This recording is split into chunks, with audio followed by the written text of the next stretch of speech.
안녕하세요. 인문학 작가이자 번역가인 물란서생 진아입니다. 물란서생은 글로 몸과 마음을 다스려 어지러운 세상을 바로잡는 선비를 말합니다. 자, 그러면 오늘 위로야의 명구를 살펴보게 될 것인데요.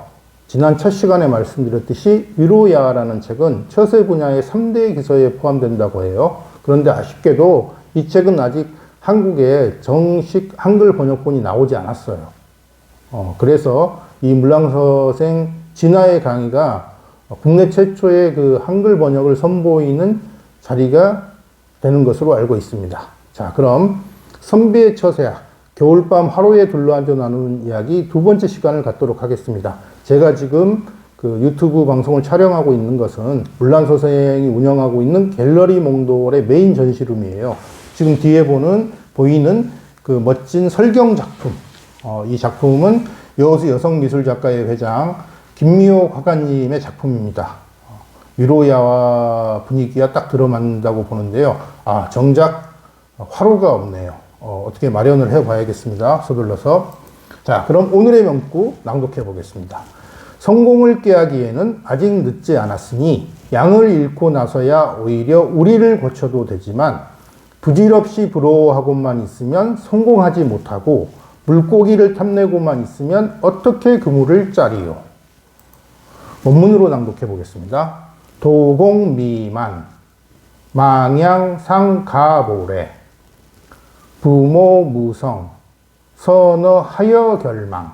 중국어로 낭독해 보겠습니다. 두공웨이완 왕양 쌍커불라오 부모우청 시니허루 지혜왕.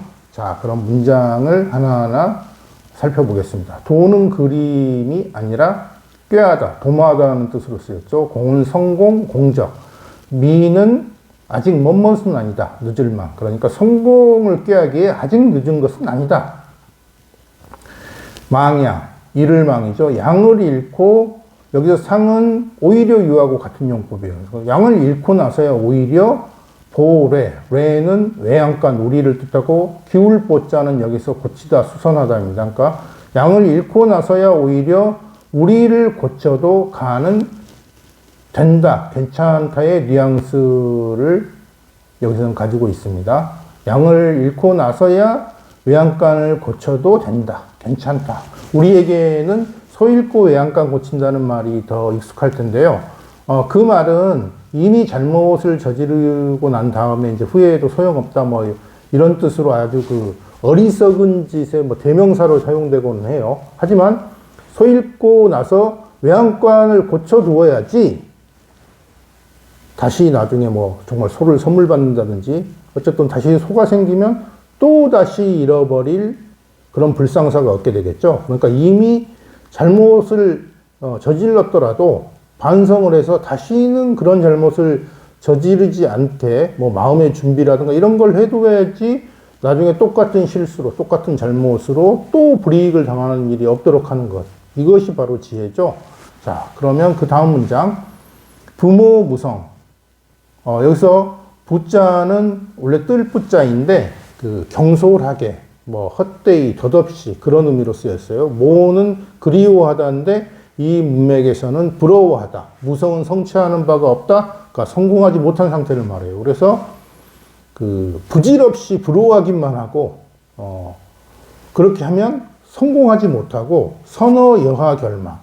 여기서 선도 부러워하다의 선자인데 여기서의 문맥상은 물고기를 잡고 싶어서 탐하는 모습을 말합니다. 그러니까 물고기를 탐내기만 하고 탐내기만 하면 여하, 어떻게 결망, 그물을 짜리요. 여기서 결자는 뜨다, 뭐 짜다 이런 뜻이죠. 그러니까 물고기를 잡고 싶으면은 빨리 가서 낚싯대를 가지고 오든지 뭐 그물을 가지고 오든지 아니면 그물이 없으면은 뭐 그물을 짜든지 뜨든지 해야 될 건데 그러지 않고 뭐 계속 그냥 탐내고만 멀뚱멀뚱 바라보면서 탐내고만 있으면 무엇이 되겠느냐 이런 뜻이죠. 그러니까 시도하고 준비, 그것이 관건이다. 뭐 이런 뜻이 되겠습니다. 자, 그럼 다시 한번 오늘의 명구를 낭독해 보겠습니다. 성공을 꾀하기에는 아직 늦지 않았으니 양을 잃고 나서야 오히려 우리를 고쳐도 되지만 부질없이 부러워하고만 있으면 성공하지 못하고 물고기를 탐내고만 있으면 어떻게 그물을 짜리요. 원문으로 낭독해 보겠습니다. 도공미만 망양상 가보래 부모무성 선어하여 결망. 중국어로 낭독해 보겠습니다. 土公未完，亡羊上客不劳，父母无成，谢你何如皆亡。 자, 그럼 오늘의 명구에 딱 들어맞는 인물 이야기 한 가지 소개해드리고 마치도록 하겠습니다. 강태공이라고 많이 들어보셨죠? 여기 지금 사진에 나와 있는 노인이네요. 강태공은 성이 강이고 본명은 상이에요. 언제 태어났는지 모르지만 서기전 1021년에 죽은 것으로 되어 있는데 정치가 군사가 책사로 무왕을 보좌하여 상나라를 멸함.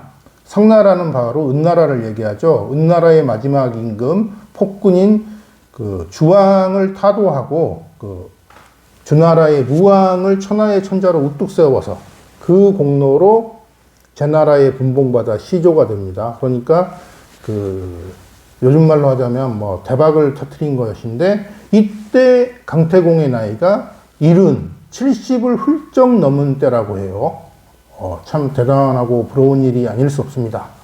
그런데 이 강태공은 그 전설에 따라서 좀 버전이 조금씩 다른데 일찍이 자기가 나중에 그 타도하게 될 은나라의 폭군 주왕 밑에서 관리로 일했는데 뭐 주왕이 자기의 의견을 들어주지 않자 열받아서 자리를 박차고 관직을 박차고 나왔다는 말도 있고 본래 그 집안이 쇠락한 가문이라서 어려서부터 비난해서 백정 일도 하고 조금 커서는 뭐 술집도 술장사도 하고 했는데 뭐 제대로 안 돼가지고 마누라가 도망갔다 그래요. 예, 좀 점잖은 표현으로 마누라가 가출하고 뭐 이혼을 당했다고 합니다. 그 뒤로도 이른이 되도록까지 넘도록까지 강태공은 뭐 이렇다 할 만한 성취를 보이지 못하고 살았어요. 하지만 자포자기하지 않고 끊임없이 천문질이나 병법 같은 실질적인 응용 학문을 닦고 또 한편으로 자기 PR도 계속 시도를 했다고 해요. 여기서 자기 PR이라고 하면 그 위수라는 강가에서 이제 낚시를 한 건데 이게 그냥 뭐 요즘 뭐 일찍 은퇴하는 분들이 소일거리로 하는 낚시가 아니라 나름대로 계산된 어떤 PR 작전이었어요. 그 낚싯바늘이 없는 낚싯줄을 들이우고 뭐 이렇게 백발의 노인이 뭐 되게 뭐 도사같이 보이는 그런 모습으로 낚시를 하고 있다. 뭐 그러고 보니까 요즘 뭐 텔레비전에 뭐 비슷한 사람 좀 나오는 것 같은데요. 자, 그러니까 뭔가 좀 신기하고 신비하고 뭐 궁금증을 불러일으키는 뭐 그런 사람이 있다. 이런 소문이 쫙 났겠죠. 근데 뭐 설령 소문이 뭐 저절로 나지 않으면 뭐 돈 좀 써서 동네에서 이렇게 입심 좋은 뭐 이렇게 그런 아주머니들을 좀 고용해가지고 바이럴 마케팅을 좀 한다든지 뭐 강태공이 그랬던 것 같아요. 그래서 이 소문이 결국 주나라 문왕의 귀에 들어갑니다. 주나라 문왕은 은나라를 타도하기 위해서 천하의 유능한 책사를 구하고 있었는데 뭐 이렇게 좀 신비한 사람이 있다는 말을 들으니까 정말 천리를 멀다 하지 않고 달려왔어요. 그래서 이제 얘기를 나눠보니까 정말 강태공이 천하의 기재다. 대단한 유능한 책사임을 알게 됐어요. 그게 뭐 우연히 그런 게 아니라 강태공 뭐 저기 그 마누라 도망가고 나서 70이 되도록까지 그냥 뭐 했겠습니까? 그 밤에 그 공부만 했죠. 그러니까 참 그 학식과 지식이 넘쳐가지고 이게 이제 문왕이 그것을 인정해서 재상의 자리에 앉혀요.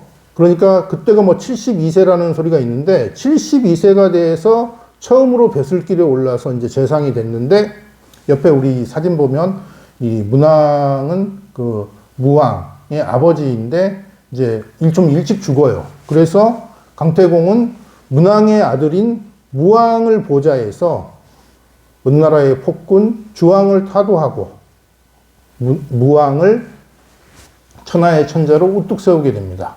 자, 그 공로로 앞서 말했듯이 그 한나라의 시조가 되는 대박을 터뜨리게 되었죠. 참 대단하고 부러운 일입니다. 그러고 보니까 이 문란서생의 유튜브 그 컨텐츠를 즐겨보시는 분들 가운데 50% 정도가 50대더라고요. 저도 50대입니다. 그러면 이 우리 나이에 이 강태공의 이야기를 듣자 하면 아직도 우리에게는 큰 대박을 칠 성공, 그것이 가능한 시간이 뭐 적어도 강산이 한두 번 변할 시간이 남아있는 것 아닐까요? 그것은 결코 짧은 시간이라고 할 수 없습니다. 그래서 이 문란소생도 50대 중반이 넘어가고 있는데 늘 뭐 대기만성이라는 말만 되뇌면서 여유만만하게 뭐 참 손가락 빨면서 그렇게 지내고 있는 것인지도 모르겠습니다. anyway. 노년과 노령은 결코 그 성공의 장애물이 아닌 것 같습니다. 그러니까 그 성공에는 늦은 때라는 것이 따로 없는 것 같아요. 그래서 뭐 예수님도 그런 말씀하셨지만 두드리면 열리리라. 그러니까 끝까지 두드리다 보면 마침내 문이 열리든가 아니면 뭐 두드리다가 지쳐서 쓰러져 죽는 경우가 생길 수도 있겠어요. 하지만 뭐 쓰러져 죽는다고 해도 조금 그러면은 아쉽고 뭐 정말 마음이 아프겠지만 그래도 모든 것을 다 시도해 봤기 때문에 여한 없는 삶, 나름대로 마지막에 눈을 감을 때 그래도 억울하진 않는 그런 삶이 되지는 않을까요?